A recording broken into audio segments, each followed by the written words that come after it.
Yes.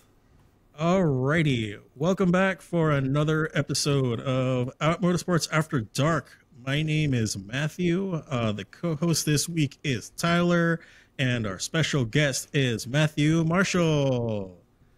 Hello. Matt, where are you talking to us from? I am outside of Raleigh, North Carolina.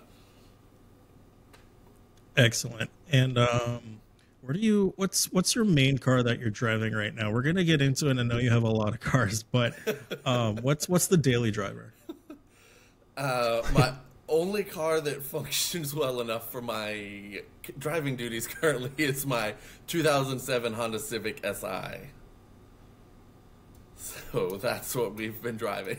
Oh, that's an excellent daily driver. I did Hmm. just realize something that we do have a double Matt feature this week. I'm Matthew and you are Matthew. I'm gonna give you the pleasure of maintaining your full name, and I'll be Matthew.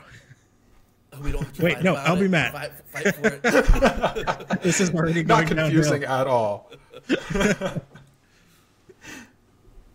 That works. I'll go by last names because I'm certainly going to mess that up too. Oh, last names are probably much better. Tyler, have you review a lot of bikes at Motorsports? What's the most recent one you've had? So I just dropped off a 2024 R1300 GS, which is like the kind of holy grail adventure bike, the bike that started the whole segment of adventure bikes back in the 80s. And BMW gave that to me for over a month, actually. So we took it to Pumpkin Spice. I put 1,200 miles on it, and I just filmed the review a couple weeks ago with like 1,100 miles on it. So that one will be out shortly. But without scooping myself, it might as well be a car. The technology in that bike, it has like front collision warning, rear collision warning, radar guided cruise control. This thing is luxurious. Yeah, I did like 600 miles from DC to the Poconos for the Pumpkin Spice Rally, and everyone was like, "How could you possibly drive this all this way?" I was like, "It's a car. You could like the wind protection is so good on that bike. You could, if you wanted to, if you are a smoker, not that I am, but you could like light a cigarette on the highway if you wanted to. Like That's you just cruise amazing. down the highway. It's insane." And that's like the So GS there, class of that. That's it's touring bike, but like has a little bit more off-roading spirit to it, as opposed to being like a full-on dirt bike, right?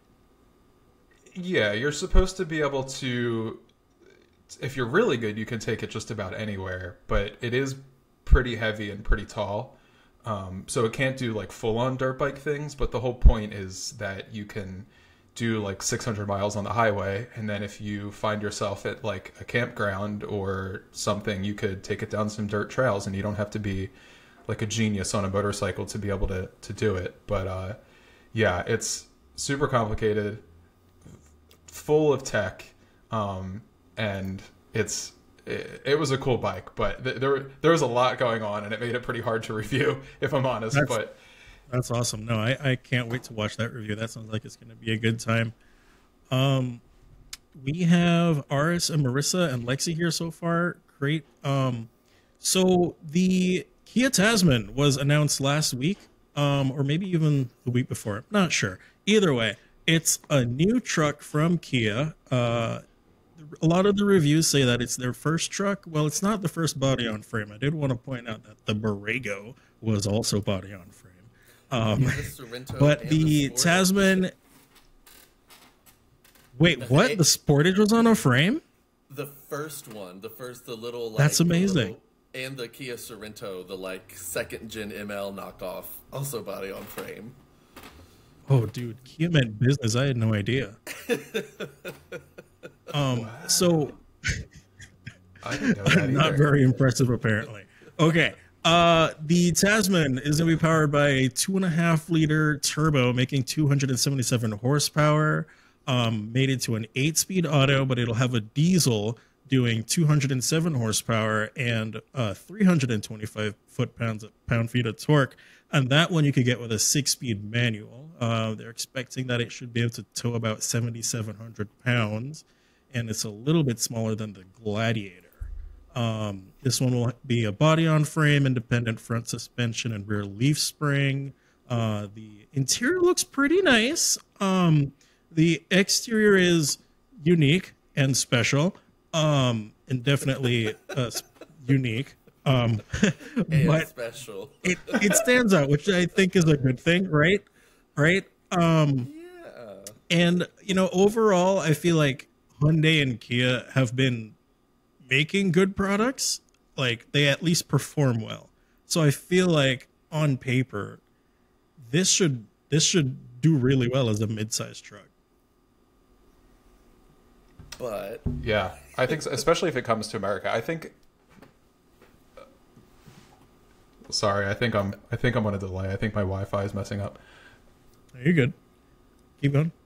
What I was going to say was the interesting thing about Hyundai and Kia is, like, when you look at the specs of that truck, like when you look at everything on paper, it's like everything a car enthusiast or truck enthusiast wants in a truck. Like, it has every engine option, it has a manual, it tows decently well, it has a crazy warranty. Like, it almost seems like a no-brainer, yet they have that, like, especially in America, they have that unreliable reputation that they're still trying to fight. And when we were talking about, like, whether or not it might come to America, or I guess nobody knows whether or not it comes to America yet, like, do you think that would be a killer if they have to fight that reputation? Like, everybody wants something super simple in a reliable truck. Is that a deal breaker for people? And it's super usable. I mean, the catalog that they're kind of hinting at for, like, accessories is, like, endless. They have so many options. And then even just as a stock vehicle, I mean, it's got, tons of little cubbies and, like, accessory outlets, and it's serious business. It looks like it's really meant to support you off road. So I feel like that's probably made for the American market, but somehow not coming here. yeah, which is odd. Yeah. Apparently, it's That's what I loved about the Santa Fe so much too, is that it was so quirky. Mm-hmm. Apparently, it's basically the same size as the previous gen Tundra. I mean, not Tundra, Tacoma. So it's like inch Tacoma, for inch. yeah. It's very, very similar size-wise to that. But do you have to look? If you buy one, you have to look. I think that definitely has a place here, and Oh no, am I? I'm still trying to. I was looking at the back end. I think the back end looks so good, but the front end is just a hair too cartoonish. Like, I mean, it kind of looks like almost. It's when whale. something is so ugly it becomes cute. It kind of looks like a little, like, dinosaur with, like, big googly eyes out to the side, and it's just got a big shit eating grin, and you just want to give it a little pet. Mm-hmm. I guess it's just the headlights being. It's definitely the stylistic wild card. Like, the headlights being completely separated from, like, the grill and the Oh hood. no! And am I gone? Hello? No, you're here. You're cutting out. We're only gone for a second. We hear you now. Shoot. Okay, cool. But I don't know. The front end of it looks so strange. Like, just it doesn't look like a vehicle almost. Like, it's just bizarre looking, and I don't know that would do what they need it to do in the. I don't know who it's designed for. Honestly, like, I mean, trucks are even. It's definitely one of those things that's, it's meant to stand out, and I think of quite a few cars that have proven standing out still manages to make the sale. So, I think it could grow on us. It grew on me after looking at it for 20 minutes. I was like, well, it's just a little bulbous. That's all. All of their new styling has grown on me. Like, I like it right now, but I feel like the longer all of those products stay on the market and the more they age, the less, like, appealing they are to me. So I think the test will be in, like, 5 years when they're, like, all paid off and you still see them running around. Like, speaking of the test of time and design, have you guys seen the new Scout? Yeah. The electric Scout. And I love it. Yes. I think those aren't coming until 2028, but these are actually for the American market. Full EV, body on frame, should be able to do 10K towing on the Terra, 7K towing on the Traveler, up to 1,000 foot-pounds of torque, pound-feet of torque, 0 to 60 in 3.5 seconds, 350-mile range, mechanical locking front and rear diffs and disconnecting sway bars, air suspension. This thing is freaking cool. Yeah. Talk about something looking perfect on paper, right? It looks amazing. Scout just came out with like the paper perfect EV, I think, for most people.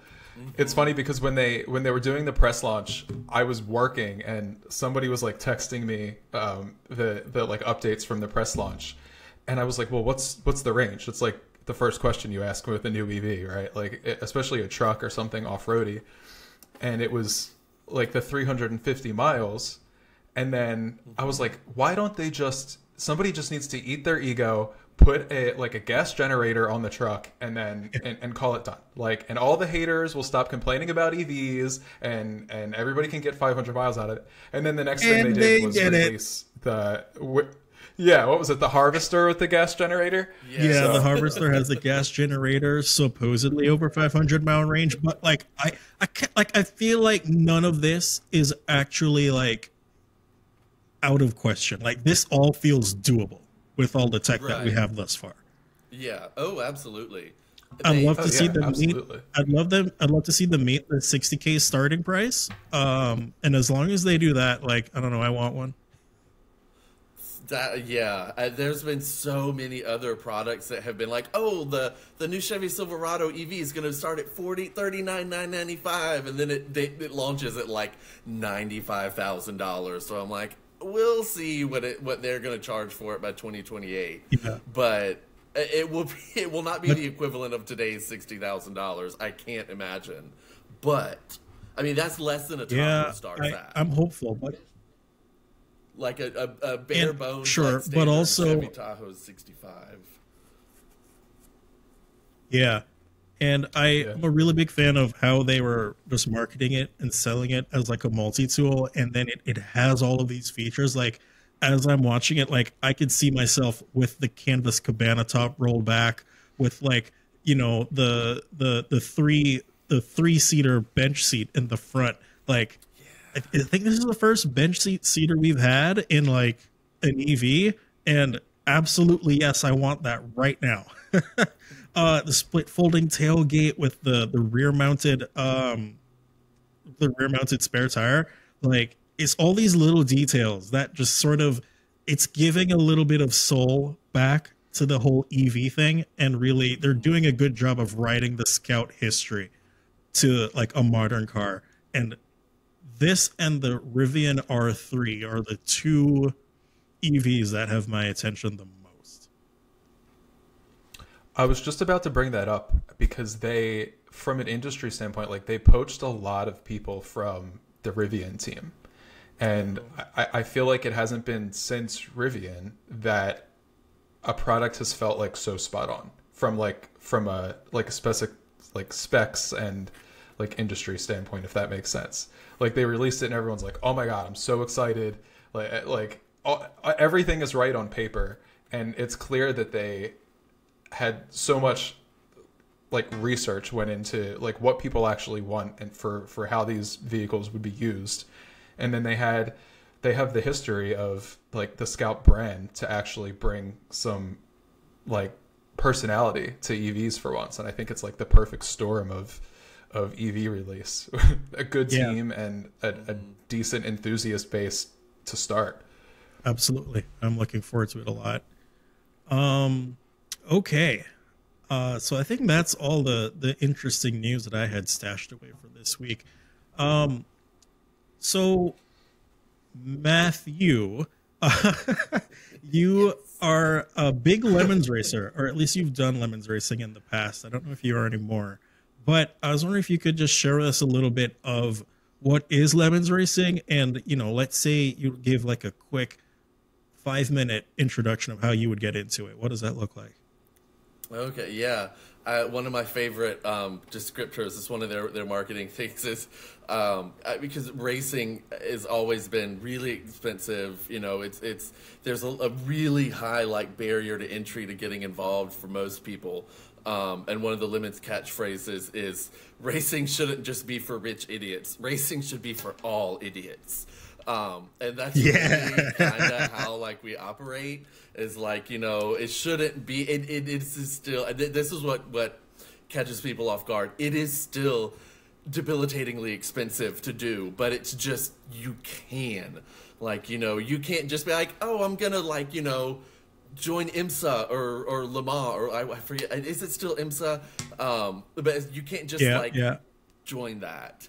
And so it's like this, like you can actually feasibly do it. The way to get started. So if I wanted to just buy, if I wanted to pick up like a 1991 Buick, I can just go. Yes. Like I'm just gonna go out there with a helmet and my shorts and my shirt, and I'm just gonna just pull up the starting line like, I'm here to race. Negative. So I would tell anyone, like, people always want to like, well, I want to build a car, I want to do this. I was like, don't do that. I was like, stop, take a moment, find someone else who's looking for someone to drive their car. Pay them whatever they tell you it's going to cost, because it's going to cost substantially less than you trying to do your own, and go race with them. All right, fine. So I need a team. All right, so step one, I need a team so I can go racing a lemon. Does it need to be a lemon, like lemon laud? Is that what this is? I'm just being silly. But I have a friend who actually has a lemon, an actual like genuine like title stamped lemon law buyback Ford Thunderbird. and does it make it? Go ahead. Does it finish the race? Yeah, we actually won I raced with him in it. We actually won our class in it. It was a lot of fun to drive. It was one of those retro style Ford Thunderbirds. Oh, nice. Is this like the early 2000s, like the 2003? Yes, yeah. That was actually a weirdly great car to drive in an endurance race. Like, you'd think it would be terrible, but I loved it. I thought it was fantastic. So Lemons Racing is an endurance race, yes? Yes. So how long is it? Most weekends are split between Saturday and Sunday. You race vaguely 7 or 8 hours Saturday and vaguely 7-ish hours on Sunday. Sunday usually ends a little bit early, so you can do an award ceremony and get everyone on the road to back home. But yeah, generally plan on like 13 to 15 hours of racing a weekend, but there are still some true 24-hour races that are done. I think the only 24 this year is in Colorado at High Plains Raceway sometime this fall. But yeah, true 24-hour races are wild. Okay, can you start? Go ahead, Tyler. I was gonna say, I'm assuming you can't. I like actually don't know this. You can't start completely from scratch, right? Like, do you have to prove that you've done like a certain amount of like HPDEs or like have some sort of track experience, or are you out there like racing $500 cars with people who've never been on track before? Yes. Would you like to hear a very fun story? That's how I got started. I had never done shit. The entirety of my track experience was a few parade laps days at VIR and like 2 autocrosses, I think. That's it. And the next step after that was, I'm strapped into someone else's Volvo 240, pulling out onto a live racetrack wheel to wheel with like 80 other cars at Carolina Motorsports Park. So yeah, danger. And it went. I mean, it was crazy how much fun it was. Like, it was such a blast. I was so scared I could barely function. So back to the beginning. So you get a team or you find a car. What? Yeah. So any car is allowed. What's the kind of restrictions or any kind of guidelines that they provide for what you can enter, and then how do you prep it? So yeah, every league, whatever, has its sort of equalizer things. And the big one for lemons is your car is supposed to be worth in the neighborhood, or it's supposed to be worth $500 or less, as prepared. In which economy? Mechanically worth $500 plus an unlimited budget for safety equipment. But not this economy. Not this. So we're going to the junkyard. We're starting with the junkyard body. Got it. There is a little bit of flexibility.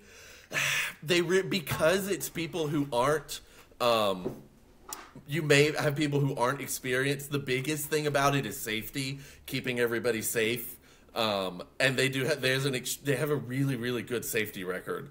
But okay, so that's looking at like a full cage with like a race seat and harnesses. What else is required? Do they have any restrictions on like the brakes or the braking system? Not on the brakes, but the other rule of thumb is it's how to spend $10,000 on a $500 car. Because I mean, by the time you've gotten it, you strip it out, get it caged. It has to be a competition seat. You have to have certified harnesses. You have to have a fire suppression system. Everything kind of has to be in good order. There's no like stipulations on brakes, but brakes are budget exempt, which is kind of funny because you'll see these like raggedy ass hoopties that pull out and like can barely do 60 on a straightaway, but they've got these massive like Willwood front brakes. Front Stop on a dime. Yeah, I was about to ask that because I've definitely been to a Lemons race and seen brakes on like cars that like shouldn't even have brakes like that, and they're worth more than like all the cars sitting in my carport. Like I thought this car was supposed to be $500. Absolutely. Okay. Yeah. And the $500 thing is really easy to get around if you were willing to have some fun and do some ill-advised stuff, which can mean a lot of things. If you want to bring an E36, if you want to bring a 90s BMW 3 Series E36, Mazda Miata, something like that a normal person would look at and be like, oh yeah, that could go on a racetrack. You gotta have to work really hard to prove that that's a $500 car. They're actually gonna check it. You know, they're gonna be like, you've got such and such coilovers. Where'd you get those for $500? Okay, well here's 30 penalty laps or whatever. You're starting 30 laps down. You're starting 50 laps down. If you bring a '96 Buick Century, you can LS swap that thing and do whatever you could dream of under the sun. They're gonna be like, awesome, lowest class, 0 laps. Have fun. We really hope you win. Okay, so we have a little bit of flexibility with the car and the valuation of said car. We want it to have a proper safety system. So we've already touched on the fact that you probably want to have a team. This is all pretty expensive, but the idea is anyone can join. As we've learned, we don't need driving experience. How many people typically to a team? Typically 4. 4 is kind of the sweet spot between everybody getting enough time and everybody getting enough time on track, and there being enough people to split the cost to where usually with 4 people, each person can be around $1,000 or so for the weekend, including lodging and travel to and from the track. Usually, okay. I always tell people to ballpark about $4,000 for a race weekend, and that's that's not including rebuilding your engine that you blew up or replacing that's just rate consumables. None of that's real. That's a problem for after race. Exactly. Perfect. See, we're getting the hang of it. Okay. So all right. So we've got the card. We've got the team. We've robbed a bank. What is the structure of the actual race? So I know 7 or 8 hours, and then, so do you have restrictions on, how long each driver has to drive, how many swaps you can do? And then you mentioned laps and penalties. Is it based on time or who turned the most laps or position? Which I guess position is a function of both of those, but The easy one is based on laps. You count your laps. In 24 hours of limits, there is no time restriction for how long you can drive. However, in some of the other budget endurance racing leagues, several of them have. I think the most common is a 2-hour limit. I know some I did a race with Lucky Dog Racing League over the summer, and at 2 hours you have to come in and do a timed 5-minute or longer pit stop before you can go back out. And there has to be a driver change, which actually they did. I don't think they checked. Maybe there's supposed to be a driver change. I don't know, but in Lemons there's not, which is good and bad. Because the nice thing about having the required 5-minute pit stop is, if you don't know how to do a pit stop, it's not as much of a hindrance. 5 minutes is still relative. Like, you can easily go longer than 5 minutes just getting gas in the car and getting the new driver belted in. But it's nice that, you've got seasoned teams that can pull in and 2 minutes later, they're already going back out. And you're sitting there 10 minutes later. It's like, where's the submarine belt? Does anyone see the submarine belt? We can get this. Where's the plug the cool suit? Turn the cool suit on. Yeah. So yeah, there have a race that I did, not this past December, but the December before. There's 3 classes. A is the fastest class, B is the middle class, and C is the slowest class.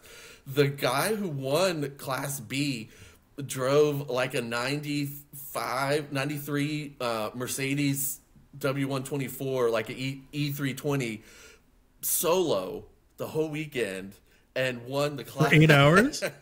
Yeah. He drove all day, both My days. God. That's impressive, but also I have driven to Florida in one shot, so I guess, if you asked me to do it with my foot to the floor, it's probably about the same. It's hard. I've done like a 3-hour stint before in actually that Thunderbird that we were talking about earlier, which is a very comfortable, fairly easy car to drive, and it's hard. Racing takes a lot out of you. By the time you got someone running up on you trying to pass you mid-turn, and you're trying to pass someone else at the same time. You're checking all 3 mirrors while trying to be flat out. Where have you raced? VIR? I've never raced at VIR. I've done HPDE at VIR, but I've done Road Atlanta, Barber Motorsports Park, Corvette Museum, Sebring International Raceway. There's one other place I'm forgetting, but I've done a couple tracks. Carolina Motorsports Park, CMP in South Carolina, Rockingham Speedway here in which is a NASCAR track here in North Carolina. Cool, very nice. I'm very, very, very impressed by that. That is, that's not like a small thing to just jump into as one of your biggest racing experiences. I feel like a lot of people build up to that. Well, it's funny, I never... that's intimidating. That's a good way to do it. I never would have thought that, this was on, the list of possibilities for me in my life. I remember 24 Hours of Lemons started in 2006. And a lot of magazine, car journalist people were involved in it. So Car and Driver and the Edmonds crew had a team, and some other magazines had and they would write about them. So you could read about them, on the website or in the magazine. I remember reading about it, thinking wow, that's super cool. It's kind of random. They all dress up and stuff, but they're going racing. I was like, oh, that would be cool, but I'll never be able to do that. It's still expensive. You've got to have a truck and a trailer and a race car and all this other stuff. But it's cool that people are doing stuff to make it more affordable. But I'll never be able to do it. And then, but mid I noticed that. Oh, go ahead, go for it. Yeah. I noticed that a lot of those cars too were dressed up, and they'd have ducks on the roofs and stuff. Did you guys do anything fun like that? Yeah. My main race car is actually it's themed for a Miller High Life NASCAR. One of my teammates came up with the idea, which was genius, and we put a ton of work and effort and money into making the '96 Buick Century excuse me, looked like Bobby Allison's 1988 NASCAR race-winning Buick Regal, which we chose that one because it was Oh my God, no way. it was actually a yeah, he won the Daytona 500 in '98 in this car, and it was actually the W body platform of GM had launched for 1998. So the big push for NASCAR GM for '88 was W bodies. So it was actually the Buicks were actually patterned after front wheel drive, the all new fully redesigned front wheel drive Buick Regal. And since this car is a front wheel drive Buick, we thought it would be fun to do the tie-in. And we put a ton of work into making this car an exact replica of Bobby Allison's 1988 NASCAR, which RIP, we lost Bobby Allison on Sunday. He passed away, but yeah, he had a really, really cool racing career. He was kind of like not counterculture, but like, it's kind of like against everything, like kind of old school, like outlaw, kind of like an outlaw NASCAR driver. I will have to get photos from you of the car to put on the Out Motorsports website. That is probably a really cool one to feature, so everyone can see it as well. Yeah. So was that your only Lemons car? What did you have one before that, or is that like that's number 2, right? Yeah, well, that was the first one that I got. So I did my first race with a friend of mine in a really cool '77 Volvo 240 coupe that he had bought, and then obviously later, you won. Obviously, yeah, we did really well. We finished. We were really excited to finish. Listen, that is exactly how I describe every Volvo. I don't know how fast you're going to get there, but you're going to get there. Right, yeah. And like we were all new to it. Like it was 2019, and like that summer, a friend of mine got up with me. He's like, "Hey, I'm going to do a Lemons race." I'm like, "What?" I'm like, "That's awesome." And so we were talking about it, and like I had made plans. I was going to go down and watch, because it's about 3 hours from where I live. And then a little while later, he texts me. He's like, "Hey, so we have 3 people, and it turns out usually when you race, most teams recommend 4 people. So we're looking for a 4th person, and I recommended you." The guy we're racing with was fine with that, and I was like, "Absolutely. Where do I need to be? What do I need to get? What is it going to cost? Just tell me. I'm there." Let's go. Yeah. So in a 240 stock engine. No, the car is a really interesting. It was an SCCA race car for a long time. It won the 25-hour race at Nelson Ledges with SCCA in, I want to say it's 97. So like, it was a long time endurance race car. I don't know what the Volvo boy in me is so proud right now. I don't even know this car. Still original engine. It's like a walk in the park for that. I think it's a B21. It might be a B23. Yeah. I don't know. I think it'd be a 77. I think B21 for sure. They had put a different engine that had been way worked over in the latter part of its SCCA days, and I think something else got put back into it later. Carbureted or fuel injected? Fuel injected with like a mega squirt type thing. Might be a B23 then. Okay. So that touched on where I was going with that question. So I'm assuming the Volvo was the most reliable one you had. What was the most unreliable one that you've had? Is there a standout? Well, yeah, it's really not fair to the car to say that, but the one race that I did in my 944, which is a car that I got from Houston, Texas, and I brought it back up here to North Carolina, and we raced it in Atlanta in December, which is a race that it's an infamous race because every year the weather is god awful. It's been snowy. There's been like winter hurricane type crap, and the weather was terrible. It rained and rained and rained, and the electronics on the car just got swamped. So like we would drive the car, and then the car would quit running, and we'd get the car towed in, and then we'd dry everything out, and then someone would go out, and we'd be like, how long are they going? We'd try and waterproof things, and send the car back out, and the car would go for a little while longer, and then something else would get waterlogged, and we'd have to like replace fuses and replace the DME and replace like this, and so like that was kind of a hassle, but I don't know how much of that is the car's fault. Like, you know, I think the car was telling you it doesn't want to do it. Absolutely. It absolutely was. But it was great to drive when it was running. Okay. You did get a lot of laps out of it, but it just like it kept dying. The Buick is actually super reliable. But I mean, it has had its issues, but I mean, we've put thousands of endurance racing miles on it. So like, and it wasn't made for that. Like, and it had a bunch of miles on it when we started. So, but yeah, we've had quite a few like races where the only F-ups were like me forgetting to order brake pads. So we didn't have brake pads.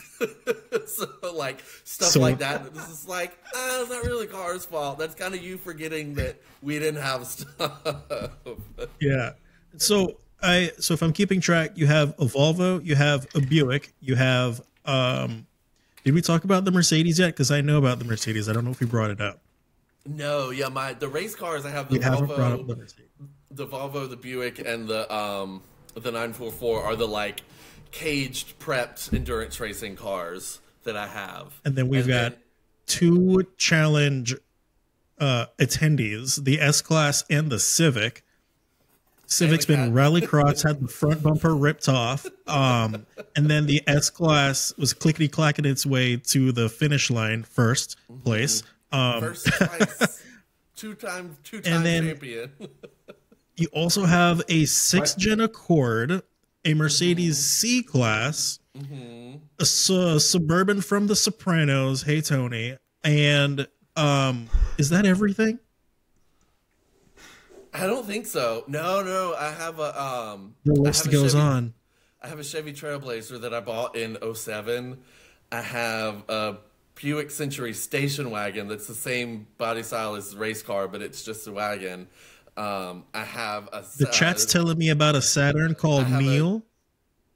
Lexi, is Neil a 07 or 08? I have a 07 or 08 Saturn Aura that is in like. I love how you have to ask Lexi for that. Perfect, immaculate condition. Well, I got the car from Saturn. Lexi. I have an 08. Oh, a Saturn Aura. What are these things? Yeah. So I just Googled the Aura just to figure out what it was. You know, when these came out, I actually thought they were kind of slick. They are. Yeah, they're really good looking cars. They are. What is this thing? Is it like an Impala or something?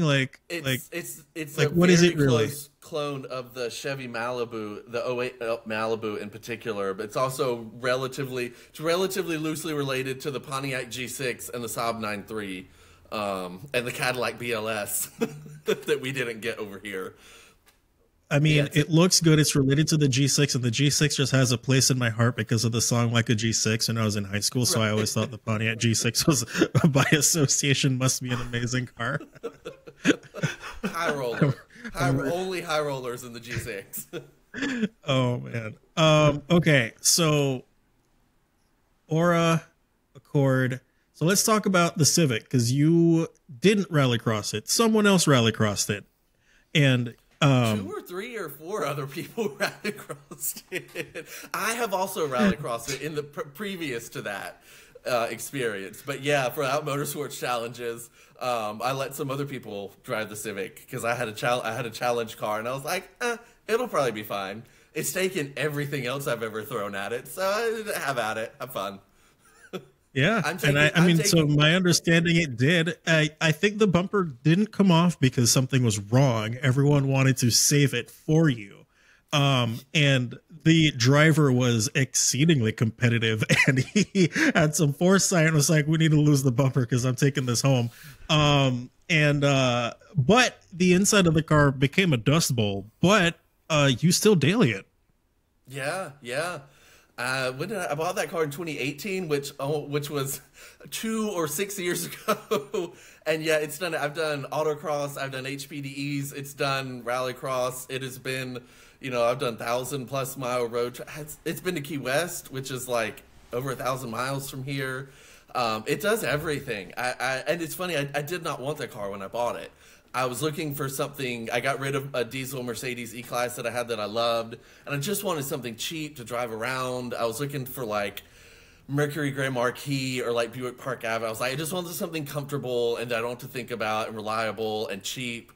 And several of my friends were like, for the love of God, buy a Honda, please. I was like, fine, I'll look. I'll try Facebook Marketplace. And here pull my arms, I guess. God. Here pops up this 8th gen Civic Si, which like even now, like they sell for like 10 grand for like heavily used ones. Sure. And this one was for sale for 4 grand, and I went and drove it, and everything. How many miles? On it, 200,000 miles, faded paint, 4 grand, not bad. Little bit of body work, but like I drove it and everything worked.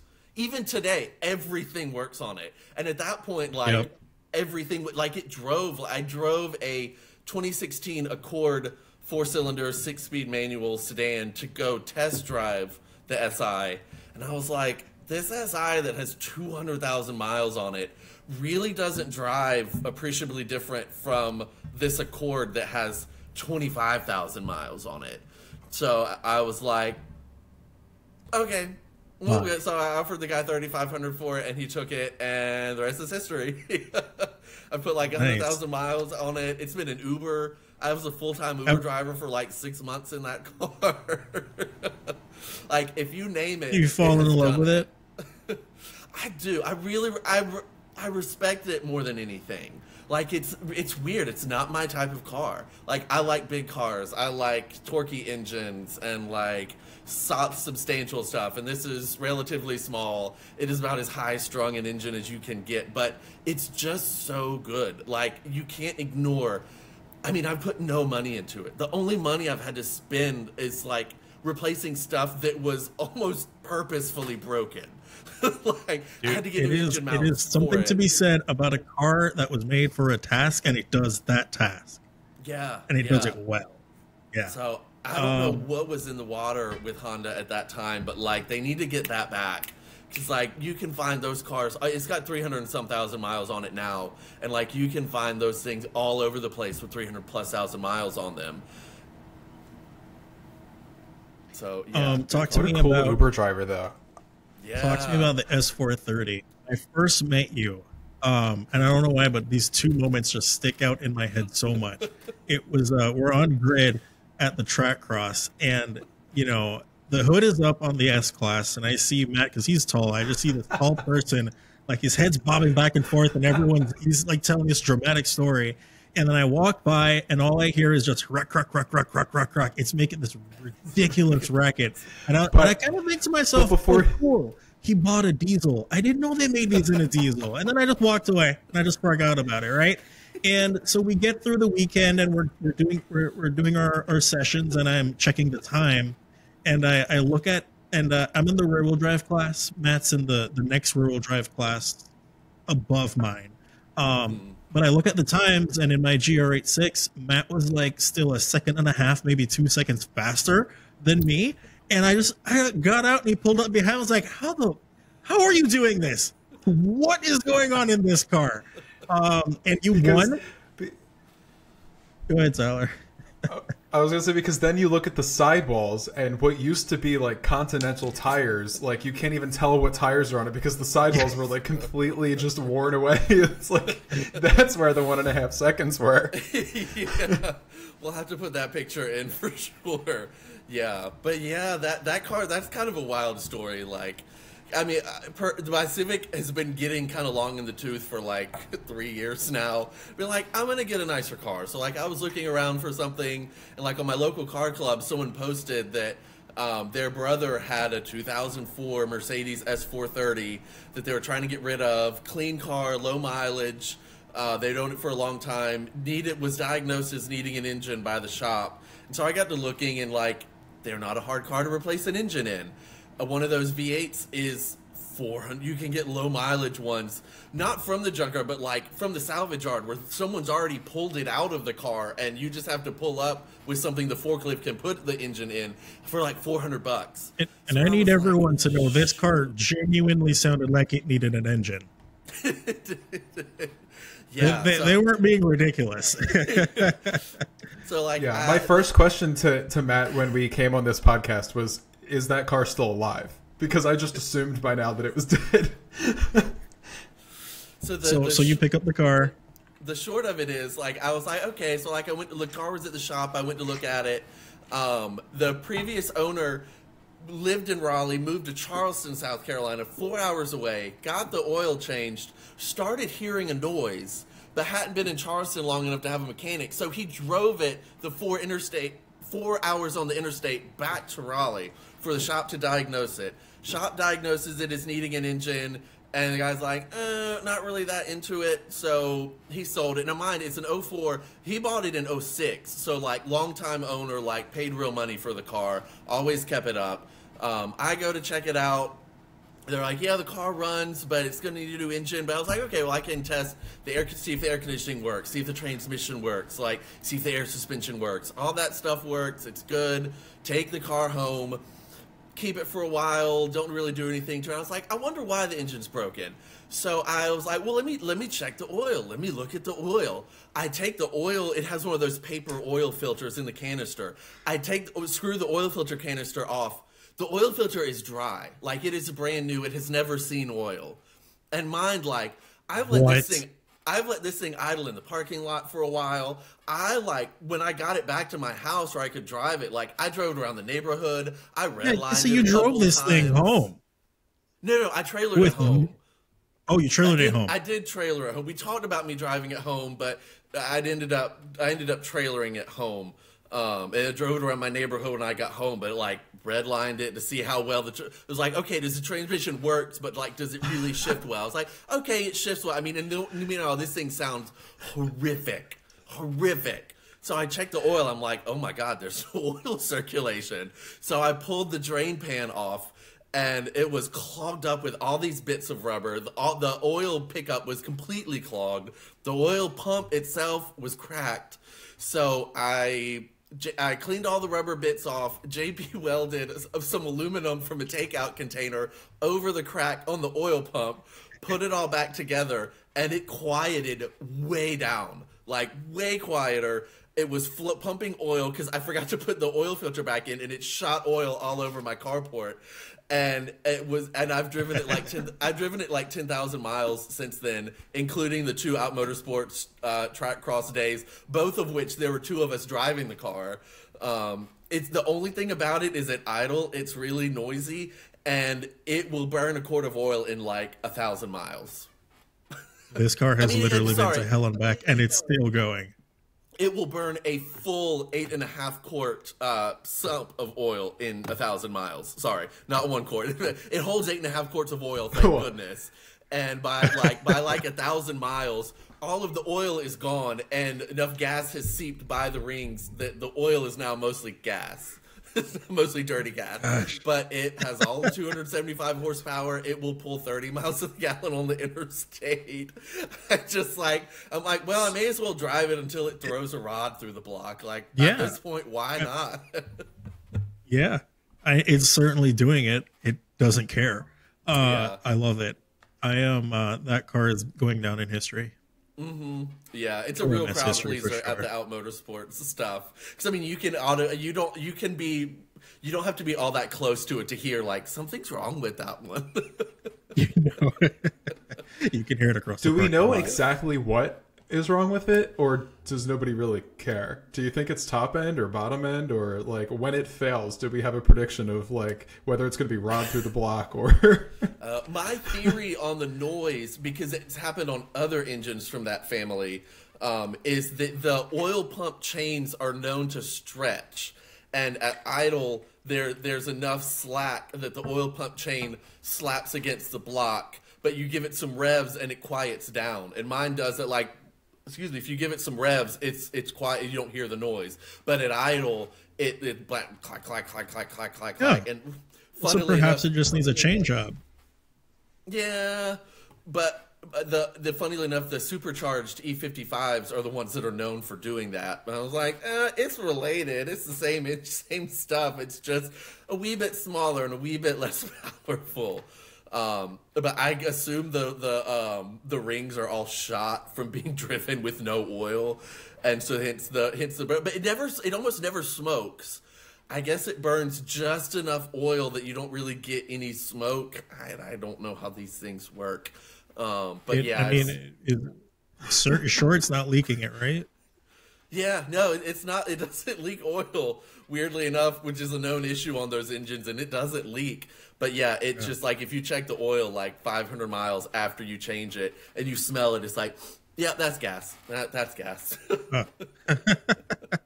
Well, out of this fleet of, pretty decently older cars, and are you thinking about adding anything newer anytime soon? Are you feeling the pull to just something that's, maybe not as old as the Civic, but equally as reliable? I do. I just moved way out into the sticks, and so like I'm doing a lot more driving than I used to. So I really, really want to get a longer range EV that I can drive and just plug it. I'm already tired of going to the gas station. Like if I go like to work into town and stuff, I'm like, I'm going to the gas station 3 times a week. I'd rather just come home and plug it in and always have a full tank, when I leave.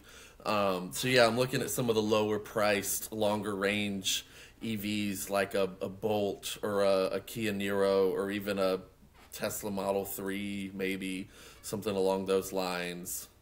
Okay, how do you feel about the Prius? I guess you still have to buy gas for a Prius, huh? Yeah. I mean, I would be totally down, but it's like I already have plenty of cars, and the Civic is decent on gas, the S-Class is decent on gas, but like I would rather something that I could do a lot of driving without having to get gas, just electricity. Especially, electric rates are dirt cheap where I live, so it makes sense, and I've got plenty of capacity. I would be looking forward to seeing whatever you get. I'd imagine it would show up at the track cross, scrubbing rim around turn 1. Absolutely, for sure. Anything I get is liable to end up on track. Yeah. Is there anywhere that our listeners can find you if they wanted to connect with you and chat? I have an Instagram. It's at MTHEW_M. I almost never post, but there are like some pictures of my cars and some things on there. I usually post like 2 or 3 times a year. but yeah, you can find me there. Then there's a link. My race car has an Instagram. If I tell it to you, I'm gonna mess it up, but it's linked on my Instagram on a picture of my race car. Yeah, and we will include it on a post on the website. We'll have a photo of all of Matt's cars and the links where you could connect with him if you wanted to.